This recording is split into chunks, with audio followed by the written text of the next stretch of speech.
summary of what we did last day, because it has been a week, so to refresh your memory. So we are describing the Hawking effect. I was telling to you that the Hawking effect will deserve a whole chapter, a whole course by itself. So this is going to be a summary of the main parts of the Hawking effect. And in order to ensure that all of us are in the same page, I was starting with some classical preliminaries, introducing the Schwarzschild metric for you, that most of you are familiar. We have the apparent singularity at the Schwarzschild radius, but one can define null coordinates, u and v, that they label different null geodesics ingoing and outgoing in Schwarzschild spacetime using this tortoise coordinate. And using advanced Eddington-Filkestein coordinates, one can see this proposed metric that nothing happens at r equal rs, so the metric is regular. However, there is an event horizon there. Where we have a problem, an avoidable problem is at r equals 0, which is the Big Bang singularity. And the next step I was explaining is how to build the Penrose diagram of a black hole produced by gravitational collapse. And I was just summarizing for you what are the main steps to build the Penrose diagram. This is a very short summary, so if you really want to understand details, you go to a book of GR. So normally one writes because one is concerned with the causal structure of the space-time. This is what the goal of this diagram is. So the causal structure has to do with null geodesics, so it is better to go to null coordinates and then define new coordinates in which the infinities are at finite coordinate distance. Define a new metric in which not only infinities are at a finite coordinate distance, but also at a finite physical distance in this new artificial, if you want, auxiliary metric. And the advantage of this guy is that even though it is not our physical metric, it shares the same causal structure, because a conformal transformation doesn't change the causal structure. And now the next step is just to include the boundary. So take our manifold and include the boundary, and this is all what we have to plot. This couple, this space-time, this manifold with boundary, with this metric really has the same causal structure that our original space-time, but now we can plot it in a finite plot. So I was doing the example of Minkowski space-time, and let me finish that.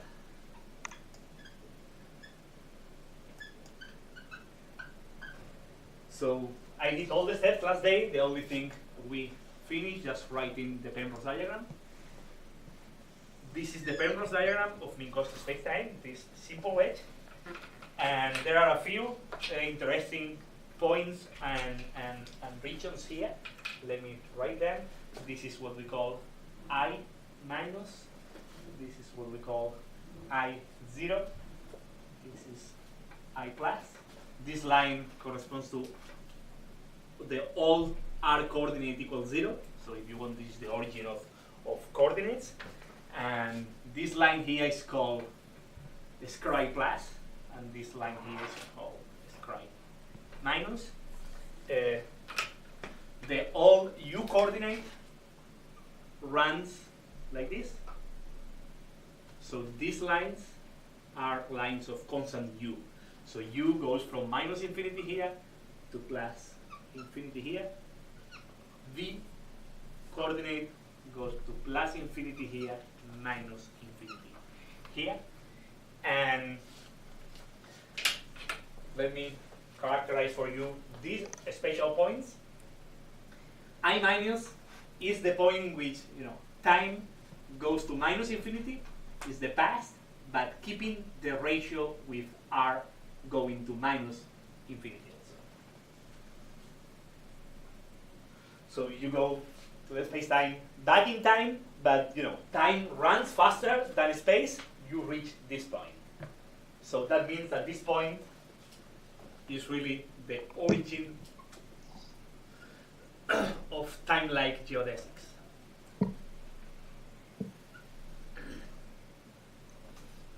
Recall that in a time-like geodesic, because the velocity is smaller than the speed of light, t runs faster than r.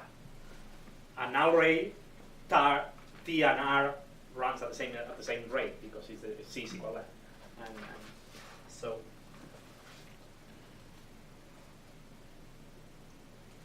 we can do the same for I plus. I plus is defined as the limit points in which time is infinity, and time over r is also infinity. So it's going to the future, but running faster in time than in space. So physically, this represents the destiny of time like geodesics. Any time like geodesic is going to start in I minus and is going to die in I plus. In the middle, they can do whatever they want, but that is what is going to happen. I naught is defined as the point in which r, the spatial coordinate, goes to infinity, and t over r goes to 0. So it's going to spatial infinity. It's just going to spatial infinity. So going to infinity, but faster in space than in time. So r naught, I naught is just the destiny of space-like geodesics.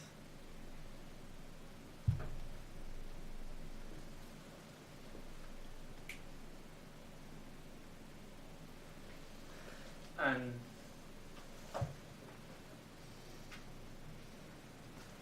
the other two regions, Scray plus and Scray minus, they have to do with null geodesics. So Scray plus is the region in which t goes to plus infinity, but t over r is constant.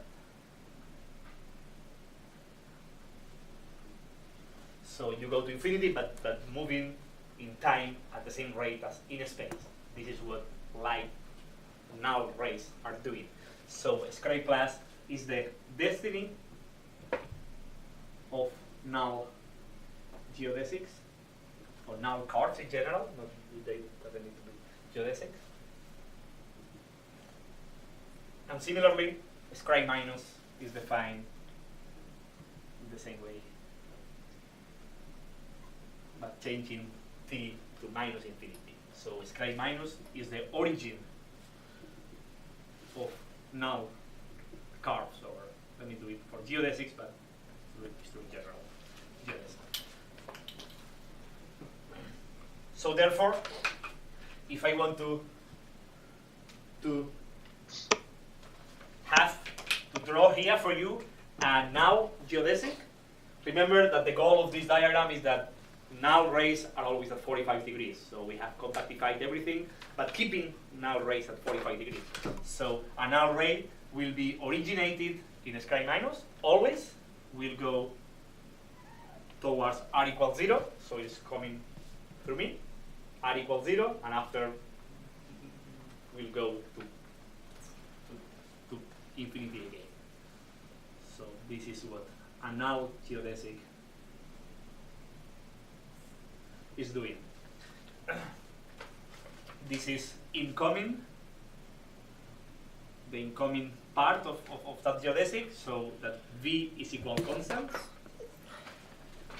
So with some V. And once it bounces at r equals 0 and it goes to infinity again, it is an outgoing with U equal constant.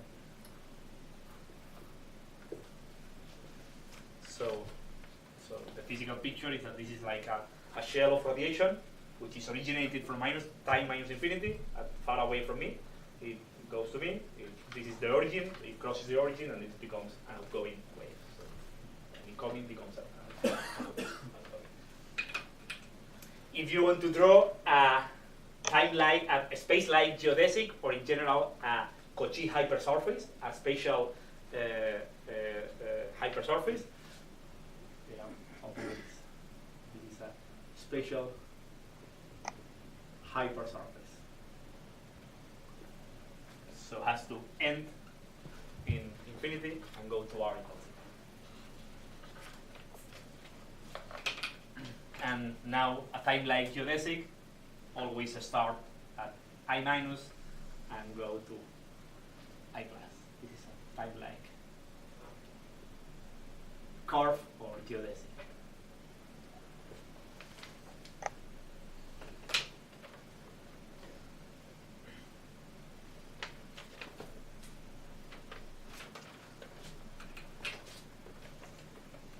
everybody's familiar more or less with this picture and understands what happens.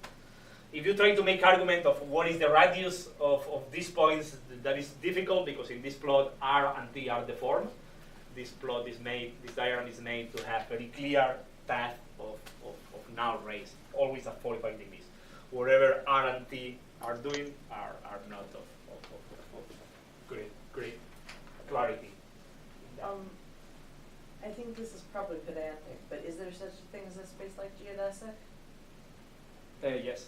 Okay, there is? Yes. I didn't know that. Why not? Oh, okay. I thought there were specifically past things traveled in time.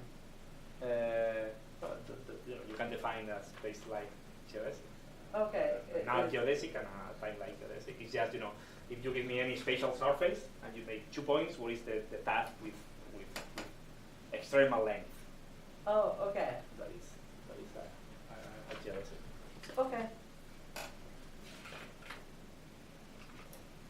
So just let me make a note. So note that, in compactifying the spacetime, that we have chosen, even though implicitly,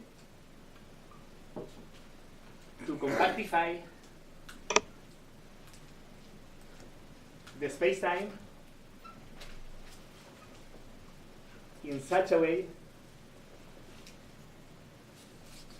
that I minus, I plus, and I dot are a single point in the diagram, are single points.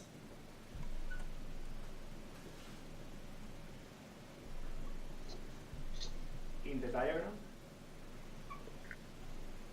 while scribe plus and scribe minus are entire lines. So if you want, I have taken the whole Mingot spacetime and I have compactified, bringing null infinity to a whole line, while space-like and time-like infinities to a single point.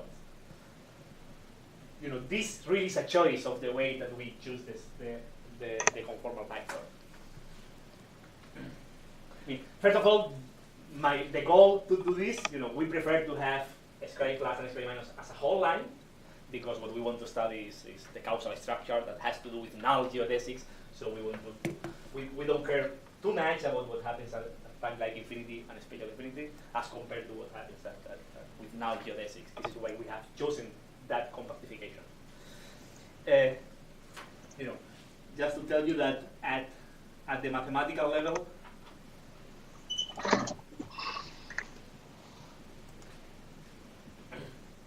our choice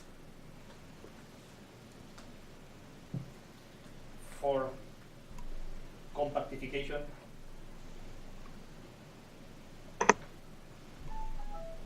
was encoded in the conformal factor that we use in omega of x, that we use in the third step, which has the following properties. Following asymptotic behavior.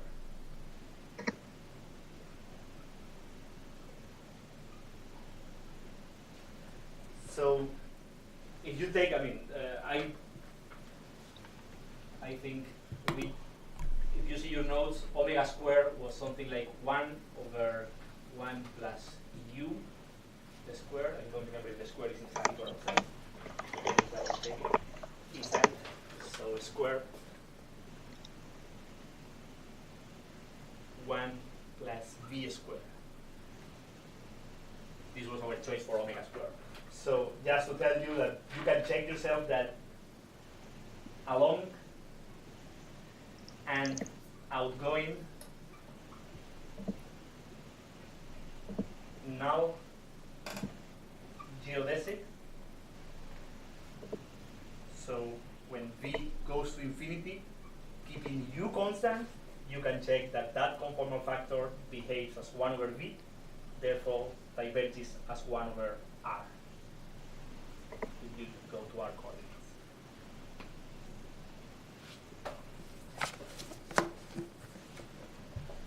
if you do the same for an ingoing null geodesic, so u going to infinity, keeping v constant, you can check that omega goes as 1 over u, and therefore diverges as 1 over r when omega goes to infinity. So goes to 0 as 1 over r, not diverges. So. However, if you do the same for along and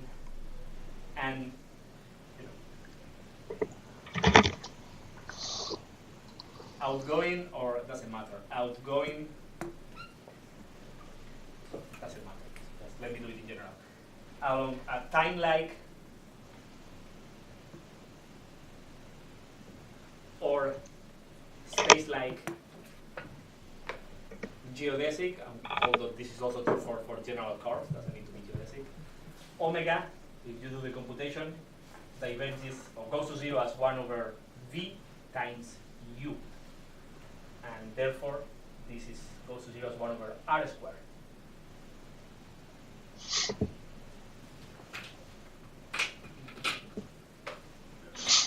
Is this 2 here as compared to the 1 here, which makes that sky plus and sky minus are lines, and these are single points. So this square here is what makes all these three regions a single point in the diagram, while the other parts are just a complete line. So that was a choice that we made in writing the conformal factor. And of course, it's because of convenience, because we are interested in the causal structure, which is focused, which pays attention to now geodesics. So I don't write it, but you know, this factor 2 is the responsible. Could you explain the omega as the inverse of this? Thank you. Thank you. It's the inverse. Yes, it's the inverse. Thank you.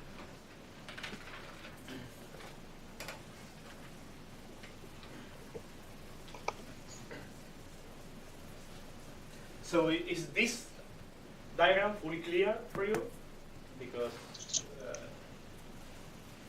we are going to use it quite a lot in this chapter. So, I mean, not this one, but the black hole Penrose diagram. So now let me just write the Penrose diagram for a black hole produced by gravitational collapse. So the Penrose diagram of a black hole produced by gravitational collapse. I'm sure you have seen this before.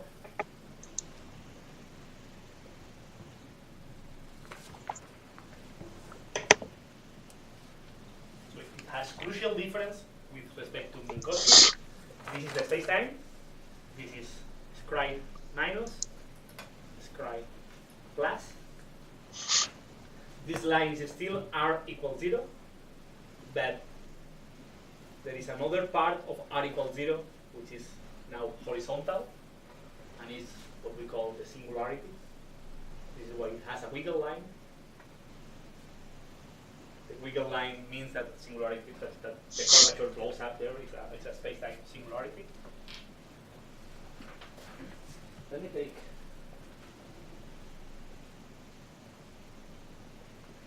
my colorful notes, so I have some colors there.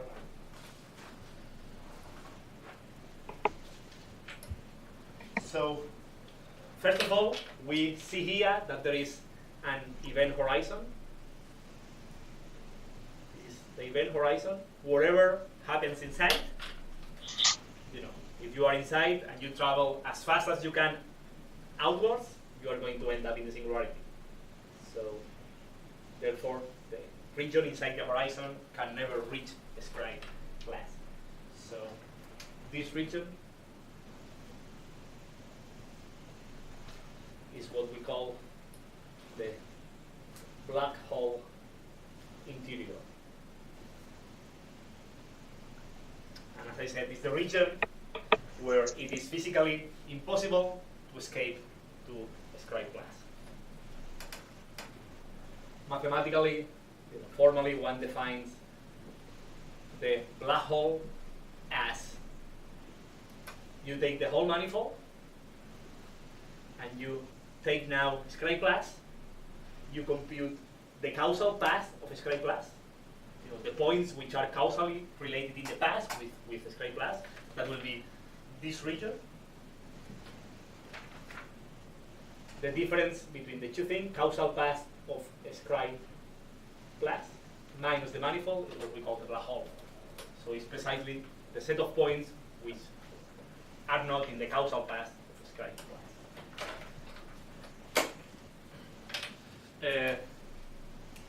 The star producing this time-like line is the star surface.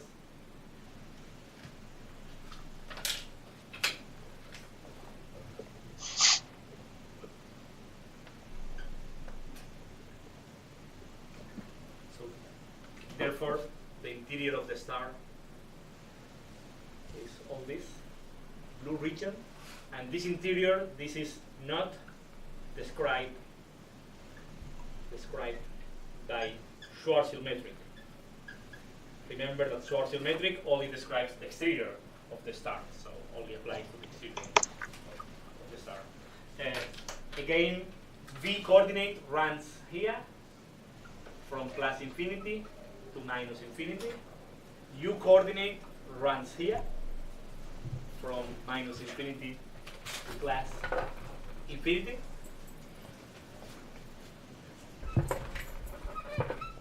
You can here already check that the U coordinate is not horizon penetrating, as Javi was calling it the other day. So the U coordinate doesn't cover the interior of the black hole because it reaches infinity at the horizon. So U coordinate is not good for describing the interior of the black hole. And just to compare, let me have here the other plot. This is the Penrose diagram. Remember, I was also writing another plot just using T and R coordinates the other day, where we had the singularity and the surface of the star collapses like this, and the horizon forming like that. So this is, if you want, the TR diagram to compare.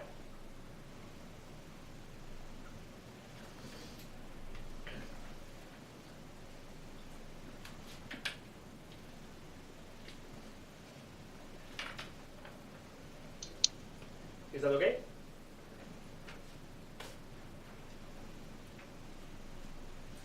Now, any questions? Yeah.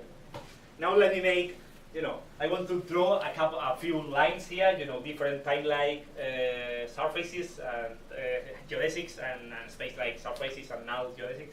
But in order to avoid many things on the same plot, I will have several copies of the same plot.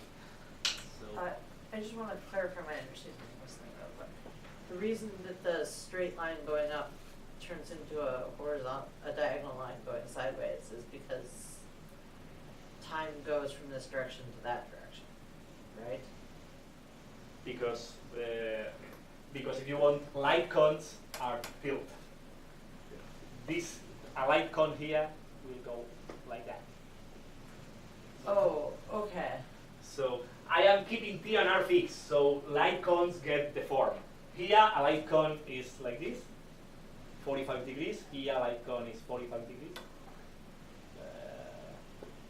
So it's not that time gets changed, it's that the light cones are warped Right, in that diagram. Right. I keep T So and R. the light cones aren't warped in that diagram. Exactly. This diagram is made to keep light cones straight, 45 degrees all the time. And that makes sense because T and R doesn't mean match. They are just coordinates, and in fact they confuse people for 50 years. So what we want to have is physical axis, like in this case, light cones are always straight. In fact, this plot is misleading in many senses. because r equal constant here really corresponds to a time like space-like line rather than a time like as here. So it's a bit confusing. This, in my opinion, is much clearer. So just let me, for those of you who are less familiar, draw a few.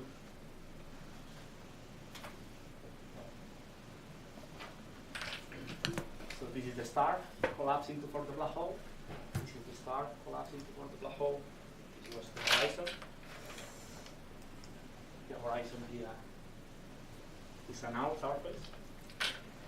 And imagine that I want to draw. Remember, this line is r equals 0. This line is r equals 0. And r equals 0 becomes a space line here, as I said. And so this is quite clear here, but it's very unclear there. So imagine that I want to draw a space-like surface, a Cauchy space line. So a space, three-dimensional space. So how do you? Here is clear. You know, this is r equals 0. So something like this is a Cauchy hypersurface. T equal constant hypersurface. Here, as I said before, that will go something like that. This is a Cauchy hypersurface. That is clear for everybody? What about now if I do this space-like hypersurface? Is that a Cauchy hypersurface? Remember the definition of Cauchy hypersurface is like, you know, it's a initial value surface, and the definition is that every inextendable time-like geodesic crosses it once and only once. So here, because this is a singularity, there are many time-like geodesics which doesn't cross that and are inextendable. For instance, you know, this time-like geodesic dies in the singularity, and therefore never crosses that. Never crosses that hypersurface. Right? Right. That is not the same with this one. Here, every time-like geodesic will cross this hypersurface, but not the same with that. So that is a non-Cauchy hypersurface, which here would be something like that. Going to r equal, ending in the singularity, but not Wassermann line. Sorry, the plot is not very clear.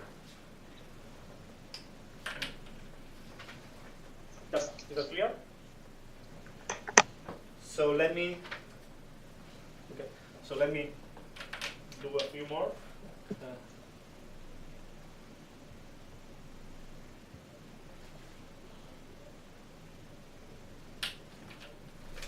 I'm gonna get tired of writing this for many times.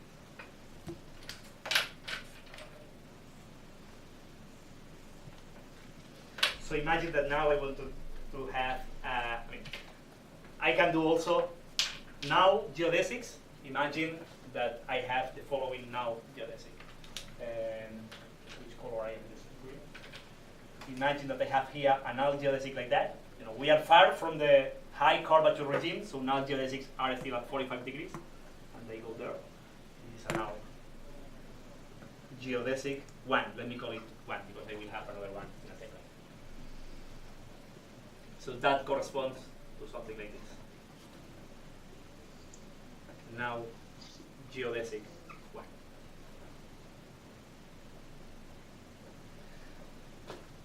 That is fine with everybody. Imagine now I have another geodesic, but that goes inside the horizon.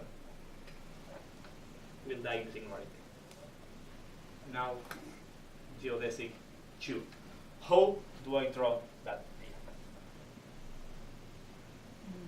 When above that blue region. I mean, be careful because you know this guy, this null geodesic crosses the star outside the horizon. So that should be something like this that crosses this guy outside the horizon. It's 45 degrees because we are far from the singularity, far from the high curvature regime. Then it goes like this, and now Parallel. Yeah, bounces, go up. Yeah, but go up. bounces like this, and now Straight up. straight up. Yeah. Or like parallel. I mean, parallel. Like it will go straight. I mean, in the same direction. Vertically, No. like this. Yeah. But that means that it will go out from the horizon. Oh, okay. Then it will go straight up. But you know, look at here. This guy ends at r equals 0. Maybe So it just goes up without moving like this. goes to r equals 0.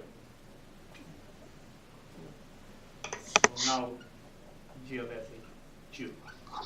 So you know, you can see in this example that here the causal structure is completely deformed because this is an geodesic, but that we are thinking why here is much more clear.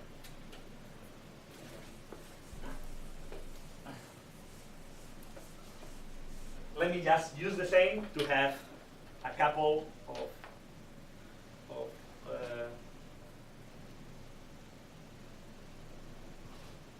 I have two more.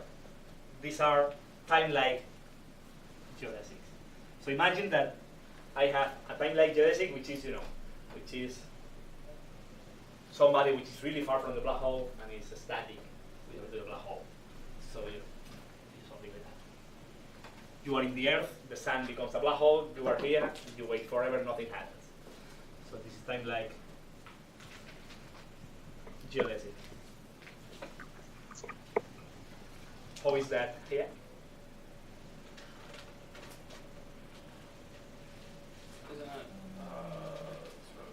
Where do we start? Oh, we start from orbit minus infinity. Yeah. Yeah. Here. Yeah. I mean, yeah, anywhere parallel to that line and then go up. If we go to r equals 0, or No, it's gonna arc out and I forgot to say that this Yeah. point is yeah. plus, this is I naught, and this is I minus. I forgot to say that. So this is going to go there. This is Right. never going to fall in singularity. So this is a single point here, but it's complete spatial. This is a complete set of points there. However, you can also fall inside the black hole, to the black hole. You just can free fall, and if you free fall, you're going to have something like this. In that case, the curve will be like this. You will end that in the singularity, r equals 0. This point is quite funny because it is it is at infinity, but it seems it is infinitely close from r equals 0. But that is false. That point is really infinity, and the wiggle line is this is the funny part of this kind of diagram. It is clear for you? So the null geodesic 2 goes to r equal to 0 and then goes to r equal to 0 again? Right. Null geodesic 2. Right. Because here the singularity has not been formed yet. Oh. So the star is collapsing. The star is collapsing like that. The null ray crosses r equals 0, but after crossing r equals 0, there is no singularity. So it starts going out, increasing radius. The star collapses. The gravity is so strong that light comes back and dies at r equals 0.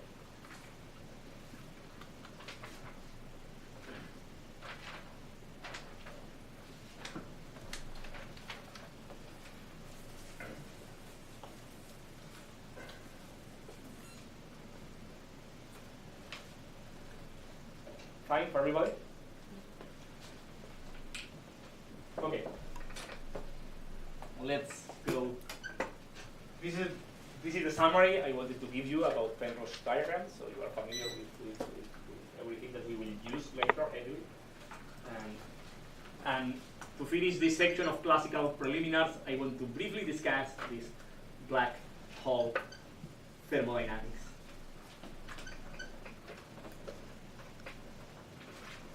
And this is really a fascinating field, and the history of black hole thermodynamics is really outstanding. And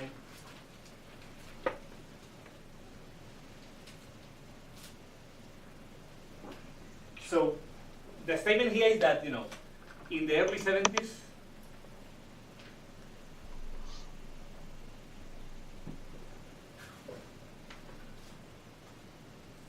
a series of theorems general relativity theorems using differential geometry were derived for asymptotically flat stationary spacetimes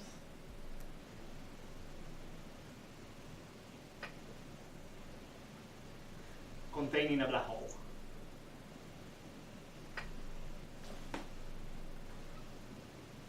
That is okay.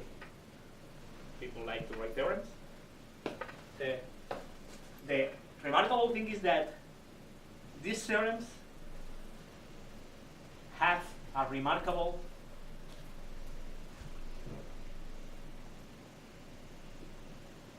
resemblance with the ordinary laws of thermodynamics.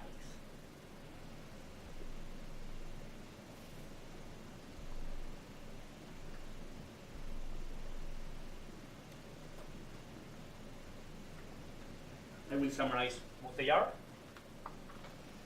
And the statement is that since these theorems will play a crucial role in physically interpreting Hawking radiation, I will summarize them with some detail for you.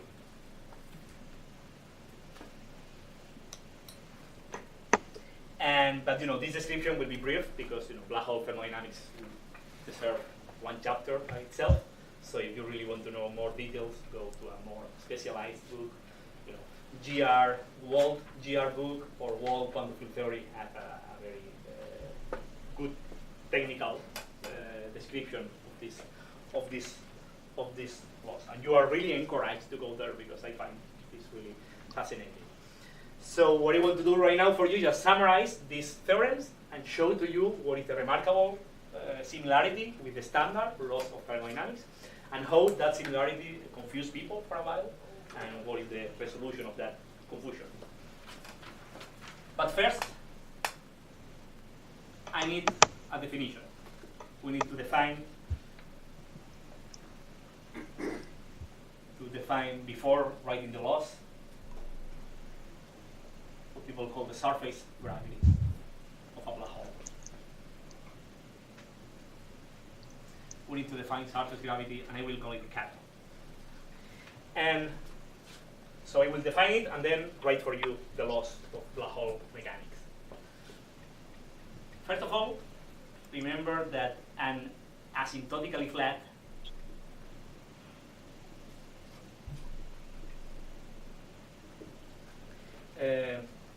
spacetime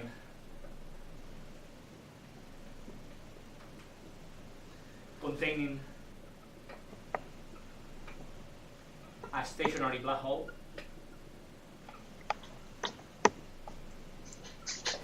has a Killing vector field. This is why it's stationary. Killing vector field. I will call it K mu, which is time-like at infinity,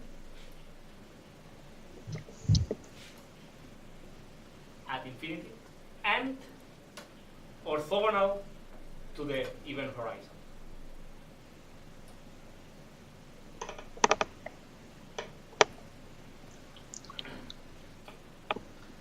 That is true, in general.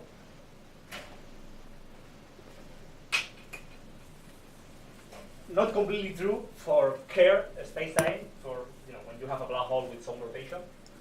So let me add here just for completeness. So for Kerr black hole, it is not true that the K, the time-like Killing vector field, which is time-like at infinity, is orthogonal to the horizon. But it is true that there exists another Killing vector field orthogonal to the horizon to the event horizon, which differs from K mu by a spatial component. And this happens, for instance, in curved black holes. In curved, for a curved black hole. For a Schwarzschild black hole, this K is both time-like at infinity and orthogonal to the horizon.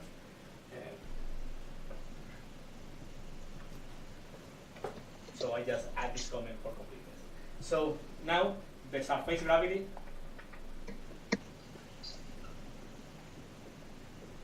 is defined as kappa squared is 1/2 essentially the norm of the gradient of the divergence of that Killing vector field.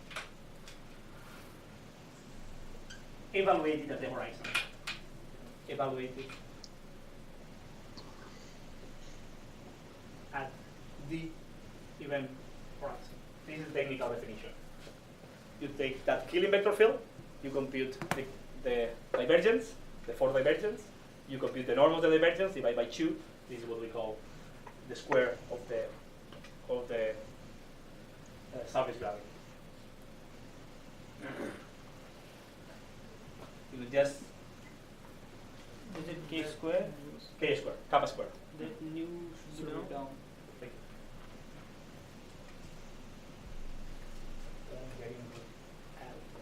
Running out of these black pencils. You don't have any black pencil on your book?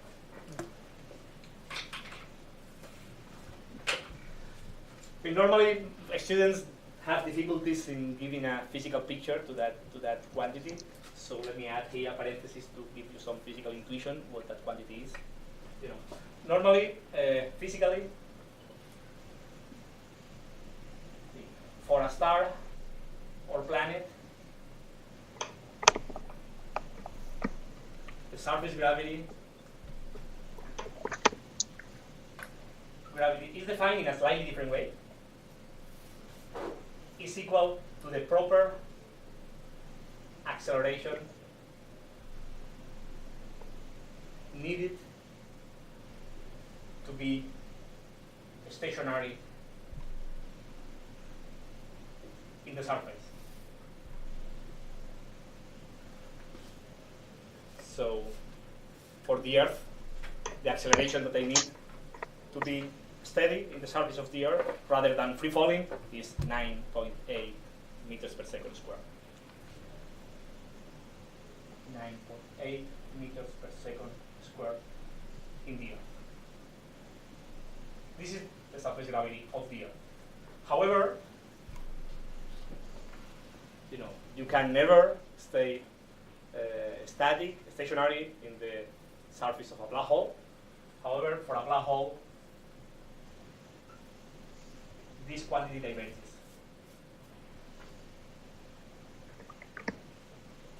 Goes to infinity. So we have to find a better definition.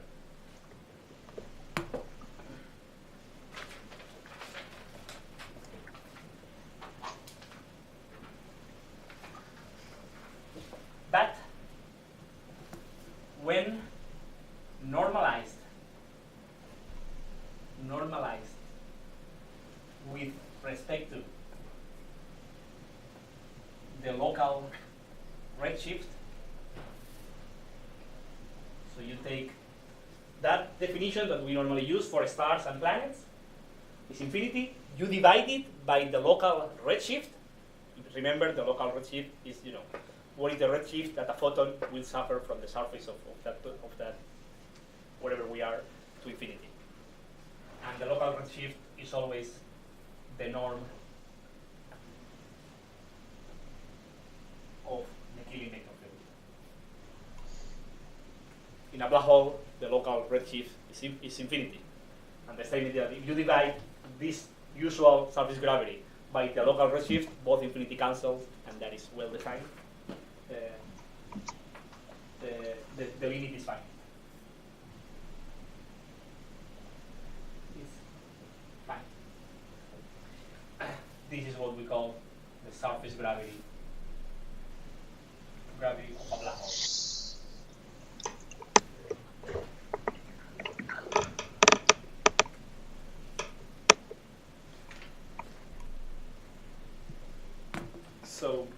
you want, physically, it is the acceleration that you would need to stay static in the event horizon, as seen from infinity, because it is divided by the local redshift. So acceleration that you need is to be stationary on the surface of a black hole as seen from infinity. This is the intuitive idea that they want.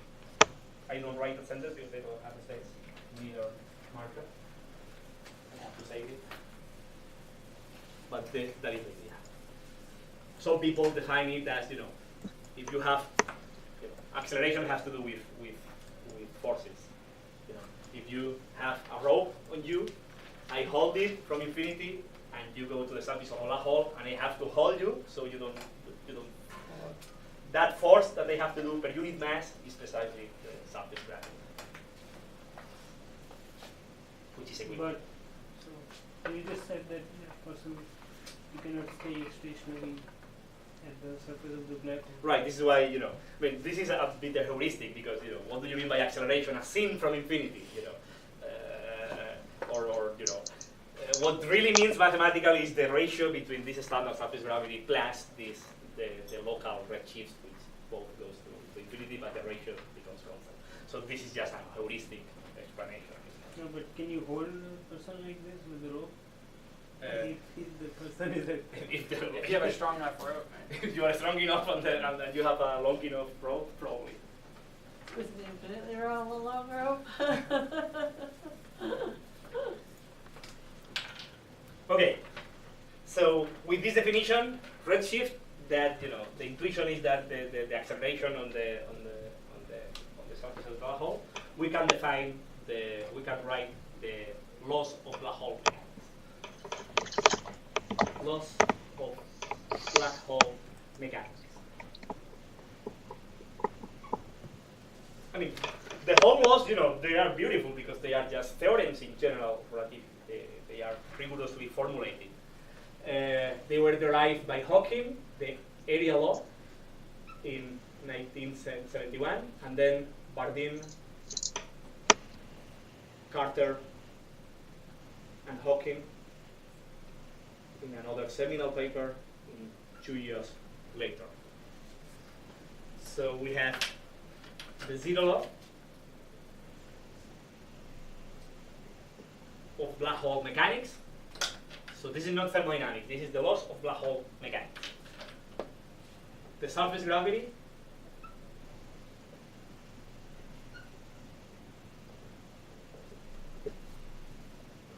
of a stationary black hole, so a black hole which is in equilibrium, just stationary, is constant along the event horizon.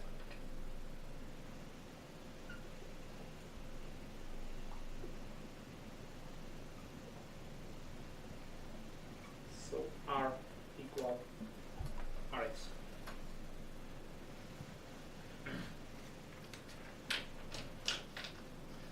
So this is quite similar to the ordinary zero law of thermodynamics that tells you that in thermal equilibrium any body has a quantity that remains constant in equilibrium, which is temperature.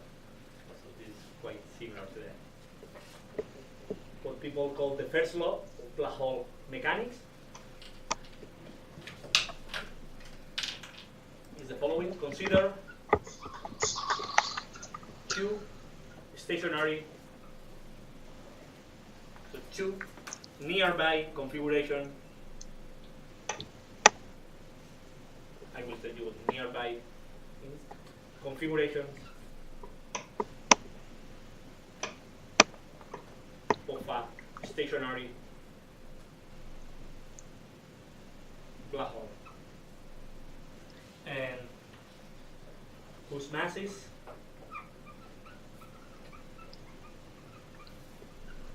areas of the event horizon, of course, electric charges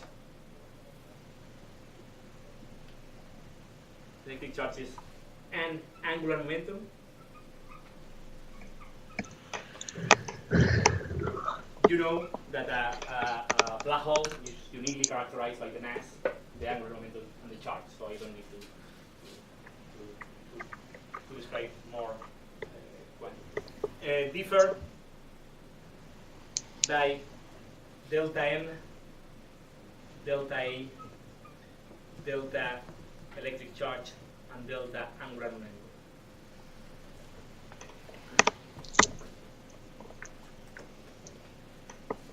So the statement is that if the two configurations are connected by a quasi-static process,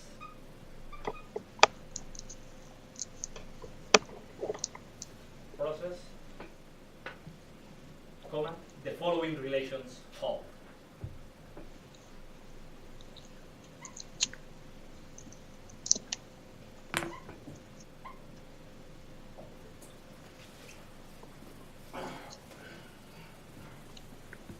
I think that we have.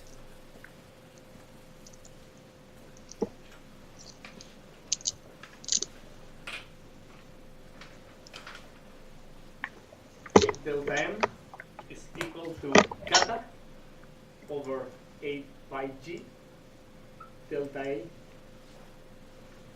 plus phi delta Q plus omega delta J, where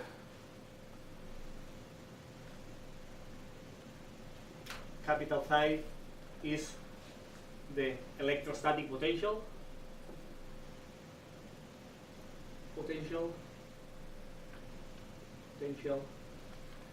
at the event horizon, and this omega is the angular velocity of the event horizon.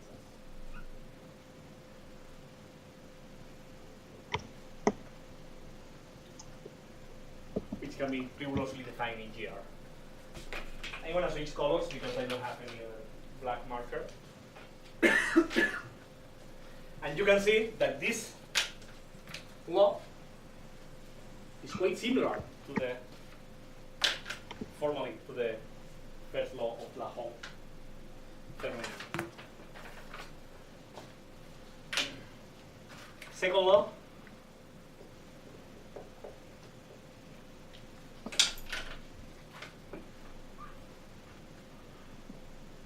the surface, this second law was the first one historically to be discovered by Hawking.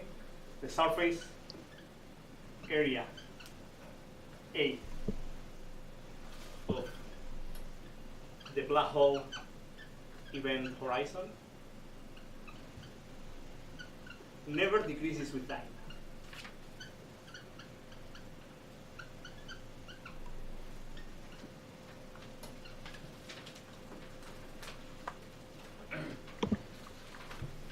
So this is quite similar to the second law of thermodynamics, that there is a quantity, the entropy, which never decreases with time.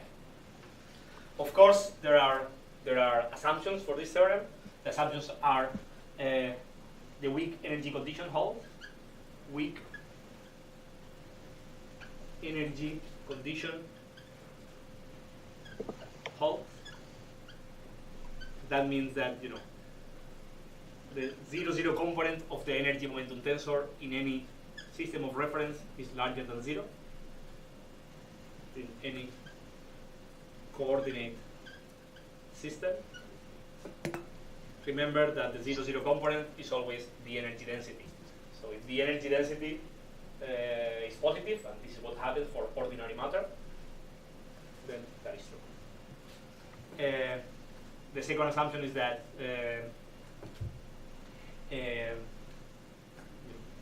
assuming there are no naked singularities.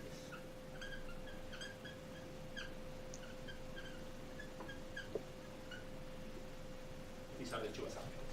I don't want to enter into the details because, you know, all these assumptions are you know, well posed, and all these are theorems in GR. So. Is it possible to have a naked singularity? We believe that it is not. It's what people call Because it the curvature is going to increase, there will be some point where you can't come back. This is the cosmic censorship conjecture, Penrose conjecture, that every singularity, every time, this kind of space-like singularities are surrounded by a horizon. And there is a whole, and people is investigating that right now, and there is a whole new results, and people believe that maybe they can violate it in certain situations, in higher dimensions, etc. So I imagine you're going to answer this, but if the surface area can't decrease, then how do black holes evaporate? Right. This is the whole goal. In GR, under the weak energy conditions, the black hole can never evaporate. That is what happens in general relativity theory. You need more physics than that. Okay. I can give you the answer. The answer is that, in quantum mechanics, in quantum field theory, the expectation value of the energy momentum tensor is such that the 0, 0 component can be negative. The energy density of a quantum field can be negative, and that this would violate this theory. But in GR, that is not possible. In GR, we believe in classical theory that for all matter that we see around us, energy densities in any system of reference are always positive. So in GR theorem, it's not a conjecture, it's not a statement, it's a theorem. The surface area of a black hole can never decrease. And just let me add it. There is also a third law, but that it just is more subtle and not so strong. So I'm not going to discuss it. Although it's more subtle. I mean, even the third law in the standard thermodynamics is not. It's under debate what is the real physical meaning. So in black holes it happens. It's more subtle. So if you want to read the discussion, the third law of thermodynamics, that you cannot reach zero entropy or zero temperature with a finite amount of steps. I mean, there are several formulations. All of them are not fully equivalent, and the situation is subtle. And if you want to see a proper discussion, go to Wolf's quantum field theory book, and he has much more to say about that than myself because he's an expert on that. To explain that, we will need a whole lecture.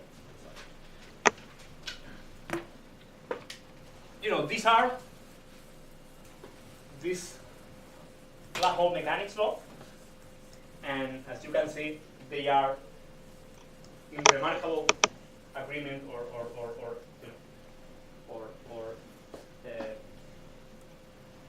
analogy with the ordinary laws of thermodynamics. So it's very tempting to to start identifying things, to say that these are just the laws of thermodynamics applied to black hole. The ordinary laws that we apply to that bottle, but apply to black hole. So let's try to. So looking at the ordinary first law of thermodynamics, remember a change in energy of two nearby configurations which are in thermal equilibrium there is a relation between the change in energy, change in entropy, given by temperature, and change in pressure and in volume or any other extensive quantities that characterize the system. Looking at that, the formal analogy with equations suggests to make the following identification.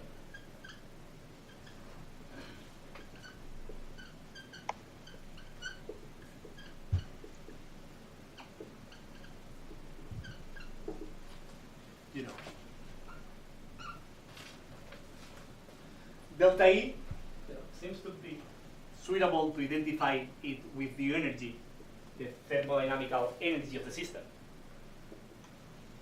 Okay. is a suggest, and I am just trying to see what happens.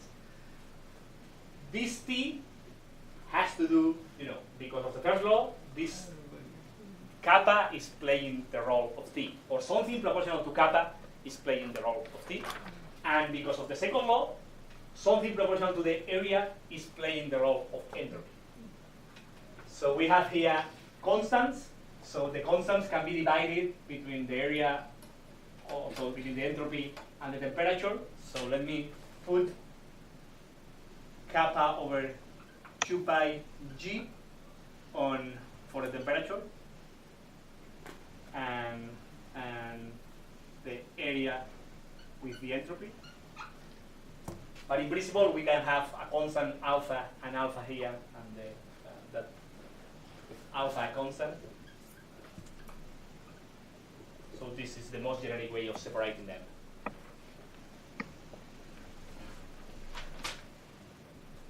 Right? Because we have to identify part of this is temperature, part of this is entropy, but there is an ambiguity in the constant. So let me just keep that ambiguity in alpha, and let's see later on what this alpha can be. So far, from the identification, we don't have more information than that. We have a constant, of course, a constant independent of the black hole parameters.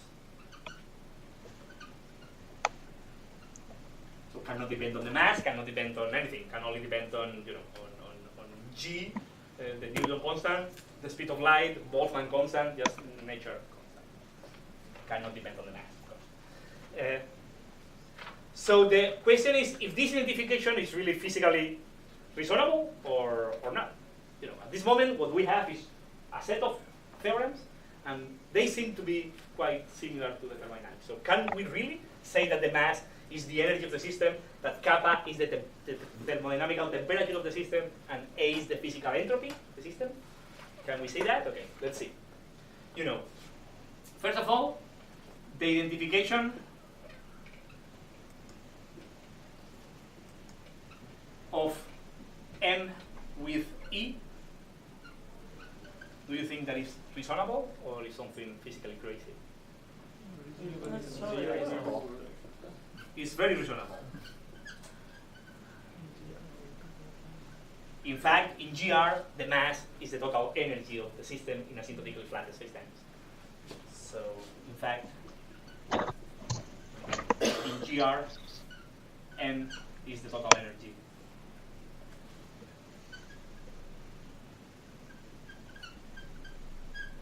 For this asymptotically flat spacetime.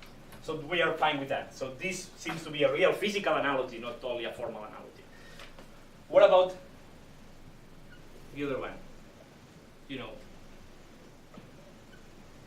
The identification of A with a constant, possible constants with S, you think that is reasonable? Or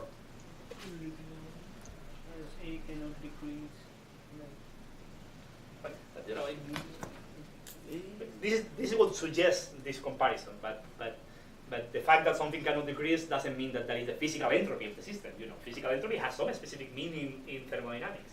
So can we attribute an entropy to the area? Is the area really giving us a measure of the physical thermodynamical entropy of a black hole? This is also reasonable. Why? The intuition came from Bekenstein. More the area, more the entropy. More surface area, more entropy. So- More surface area, more randomness. Right, but why? Why is the area? So Bekenstein had the intuition.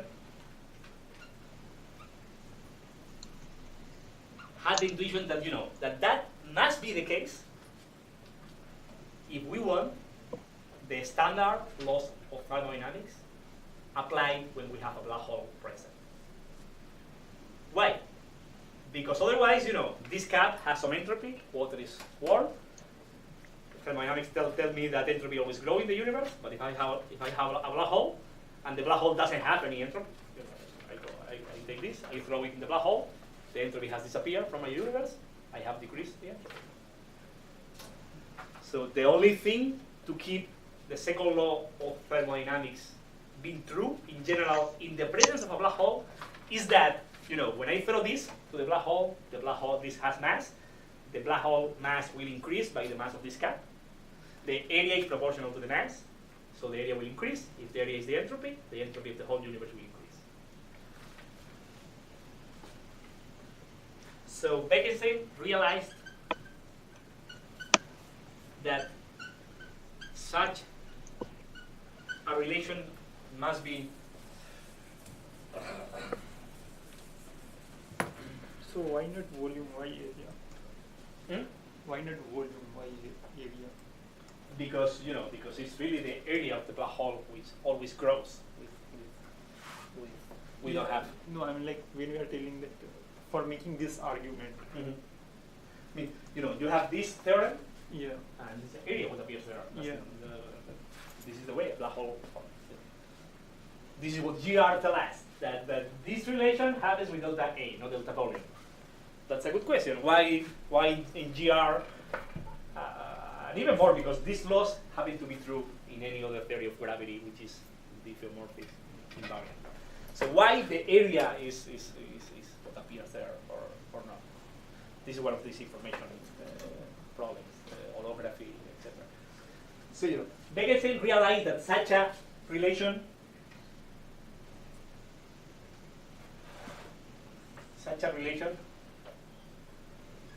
is precisely needed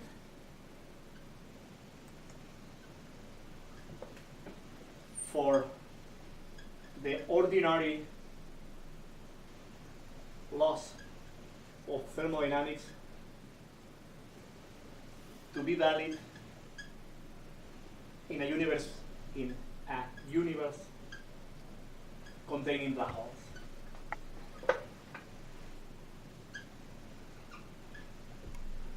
Otherwise, somebody can decrease the entropy of the universe just throwing entropy inside a black hole.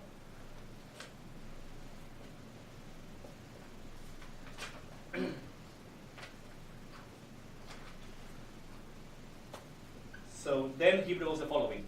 If Sm is the entropy of matter,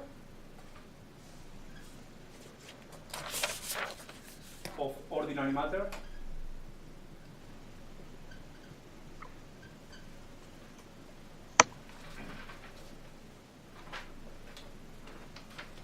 Bekenstein proposed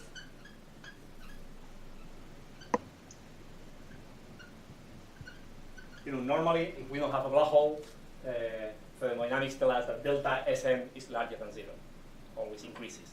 So Bekenstein generalized that law in the presence of a black hole, proposed to replace that by delta, so S total has to be larger or equal to 0, where the total entropy of the universe is given by the entropy of matter plus this contribution from the black hole. If that is true, then this law, which he called the generalized second law, always holds. And you save the laws of thermodynamics if there are black holes in our universe. Otherwise, we have to throw away thermodynamics in our universe because we see that there are black holes. So suggesting that A over alpha is still an undetermined constant, is the physical entropy of a black hole. And the history about this is really fascinating because people were discussing doing these Gedanken experiments or throwing a cup of tea to the black hole to see what happens. How many degrees of freedom you need. There is a whole amount of history which is quite nice. But the statement here is that this identification is not that crazy if we want the second law to be true in our universe. And second law is quite nice and works extremely well in many systems. So we don't want to abandon the second law just because black holes are present. So that seems to be reasonable. So, objects also have like chemical potential and. Right, I haven't written them because it doesn't apply here.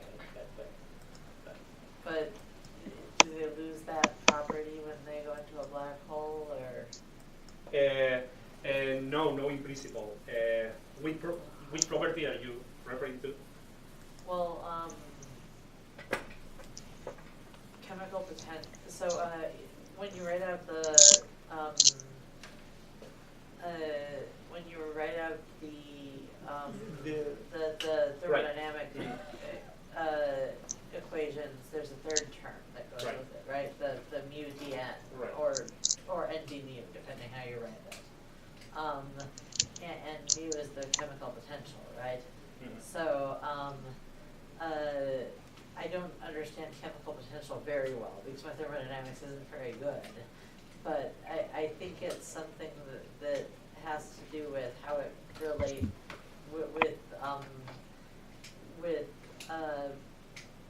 with relative energy of a system to another system or something like that. That's usually thermodynamics. Yeah. Is that lost when I mean, it is true that black holes really, the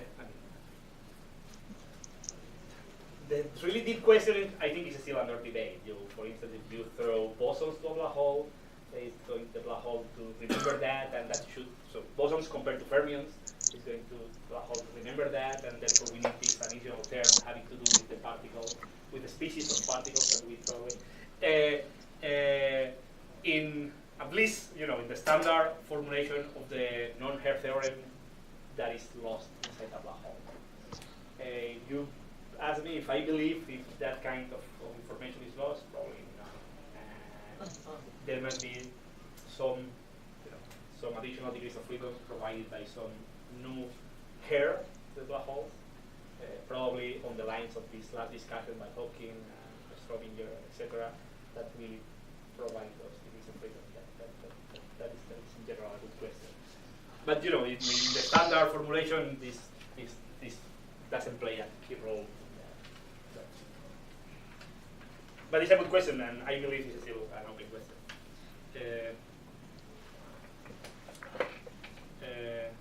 So, just let's try to finish. So, what about the identification?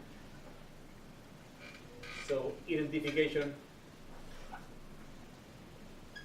of the surface gravity with some constants, A by G, alpha, kappa, identify the temperature. What about that? Is that reasonable?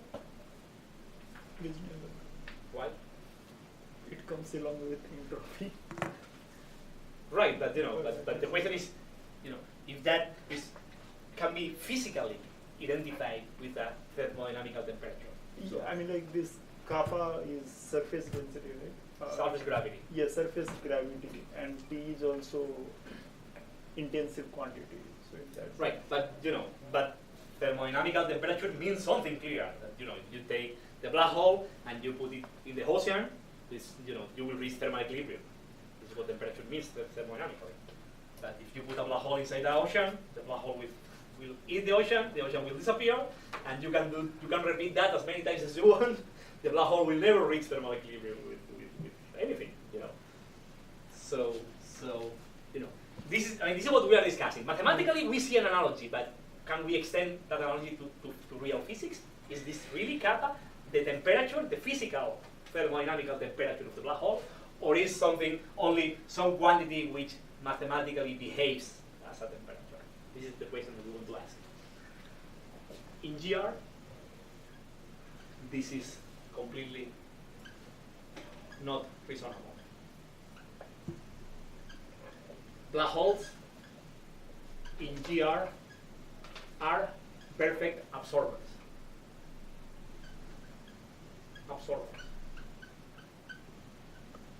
Therefore, can not reach thermodynamical equilibrium.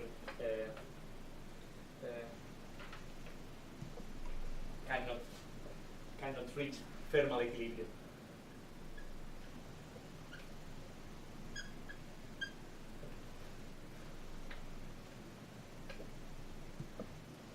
in fact, if you start thinking about thermodynamics, any reasonable definition of temperature of a black hole in GR produces absolute zero. You start doing this kind of Gedanken experiments of trying to put black hole in equilibrium with something. All the answers that you get, if your definitions are reasonable, give you temperature exactly zero. So in GR, that is quite non-reasonable. So, in addition to that, at the conceptual level, the two sets of law, the black hole mechanics laws and the thermodynamical laws, are completely different. Black hole mechanics, the laws of black hole mechanics are theorems using differential geometry in general relativity. Later on, Wogold and other people extended them to any theory of gravity, which is diffeomorphism invariant. So are rigorous theorems derived in GR or in gravity. On the other hand, the ordinary laws of thermodynamics, they are completely different. They arise as a result of a overwhelming, also extremely large probability based on a huge number of microscopic degrees of freedom. So the nature of the two laws are completely different. Ones are theorems, other ones are just averages, and are based on huge probabilities because the systems have many degrees of freedom. So how these two things can be the same?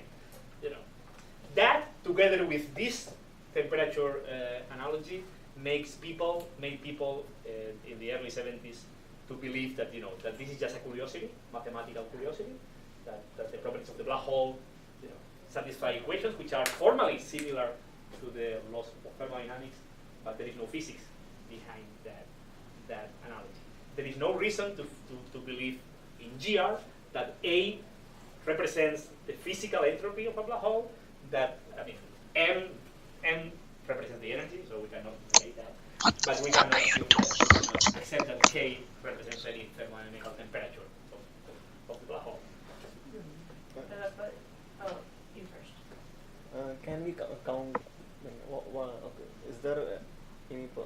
Can we count number of states in the black hole as we do it in statistical mechanics? Here there is no microscopic structure. It's pure gravity. So there is no. But if you have a minimal length or something like that, and then maybe we can. That's a different business. Right. But so here everything is clear. The rules of the game are clear. GR, take a GR book, and this is what tells you. So if you restrict yourself to general relativity, there is no reason to believe that these laws are more than this analogy is more than a curiosity or formal analogy. There is no reason to push that to the physical.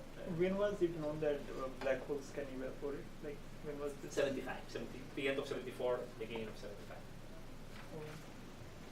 So these people must have realized that, right? Like, so let me finish that, and then unless you want to ask something. If you are going to ask something, so I guess it's not a static space-time, but couldn't you take two black holes that are widely far apart and consider them as two separate systems, and then look at their heat capacities and see what happens when they later combine much later? But the heat capacity is infinity. You need, if the temperature is zero, always you need, you can give as much heat as you want to the black hole, temperature will be zero always. Oh, so that's the problem, that the heat capacity comes out to be infinity. Right, so they are perfect absorbers. So they can never reach thermal equilibrium. They can never have a finite heat capacity, because they are perfect absorbers. Everything goes in, nothing goes out. Okay. So in the context of GR, so therefore, the conclusion is that I don't write the other argument that I was explaining, that the nature of the two set of laws are completely different. Ones are theorems, and the other are thermodynamical arguments based on, a huge number of degrees of freedom, averages, probabilities, etc. So therefore, around early 70s, the consensus was that the analogy is only formal or mathematical, not physical.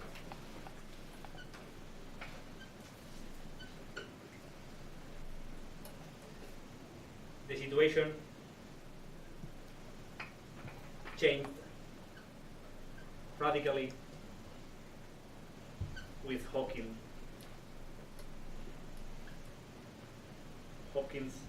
1975, 74, 75 paper. And this will be the topic of the next section. I mean, it was a really exciting time. People were discussing a lot, the physical interpretation of this, and the consensus was that no, there is no reason in general relativity to go beyond mathematical analogy. And the situation radically changed with the seminal contribution by Hawking. This is what I will explain next day. I will start with Hawking radiation and what happens there. But as a preliminar, just in the last 2 or 3 minutes, let me give you one comment about what is going to happen. So, one comment. The comment is the following. Already, if you look at this expression, these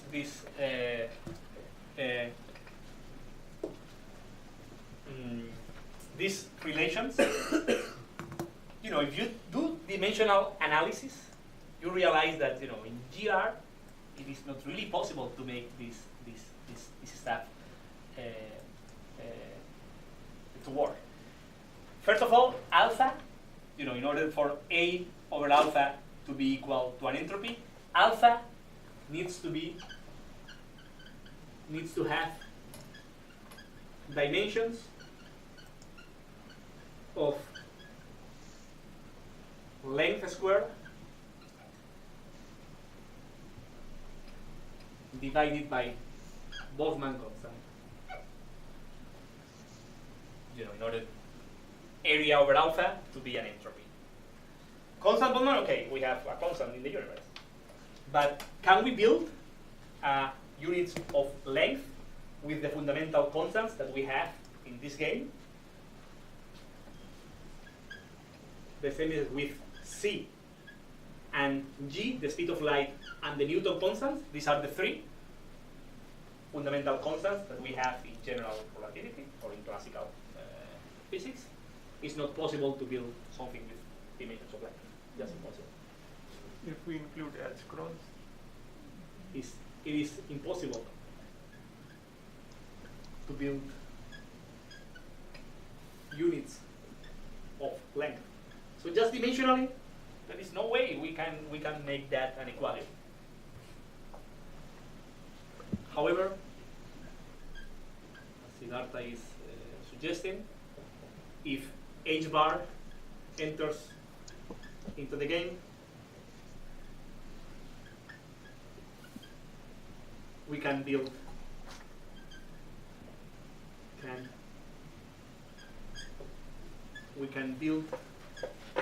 units of length.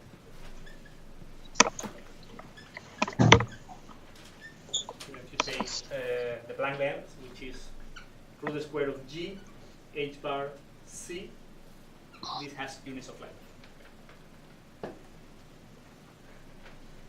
So this simple argument seems to be suggesting that in order to bring this formal analogy to a really physical analogy, there is a missing ingredient here, which is quantum mechanics. And this is precisely what is going to happen.